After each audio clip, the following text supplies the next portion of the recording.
আজ হচ্ছে বৃহস্পতিবার। তো কি রান্না করব খুঁজে পাচ্ছি না। আজকেও তো মানে কি বলবো, কিছু সবজি-ফবজি রেখে যায়নি কো। তো আমি ফোন করছি যে কি রান্না করব? কি রান্না করা যায় বলো তো? বলছে মাছ নাও। ব্যাপারটা হচ্ছে আগের দিন মাছ অনেক মাছ ছিল। ২ দিন ধরে খাওয়া হয়েছে। তারপরে আর মাছ ভালো লাগে? কিছু রান্না না থাকলেই বলে মাছ নাও, মাছ নাও। যাই হোক কিছু রান্না করিনি। বাড়িতে সোয়াবিন ছিল। আর এদিকে বেসন বড়া করেছি, এর বেশি কিছু করিনি। ও বলছিল আলু ভাতে আর সয়াবিন আলু ভাতে আর ডাল করো।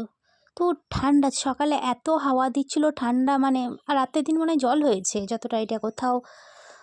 এর জন্য ওয়েদারটা কেমন ঠান্ডা, ঠান্ডা। আমি বলছি এখন ডাল আর আমি তো সকালবেলা রান্না করি কারণ মন্দির যাই জানো, দেরি করলে হয় না। তো তাড়াতাড়ি করে রান্না চাপাতে হয়। সকালে ওই জন্য রান্না চাপিয়েছিলাম। তখন তো খুবই ঠান্ডা সকাল ৭টায় মানে হাওয়া দিচ্ছিল। আমি তো ফুল হাতা একটা জামা পরেছিলাম। এত শীত করছিল মানে কি বলবো। তো কিছু খুঁজে না পেলে এ বাড়ির যা জিনিস আছে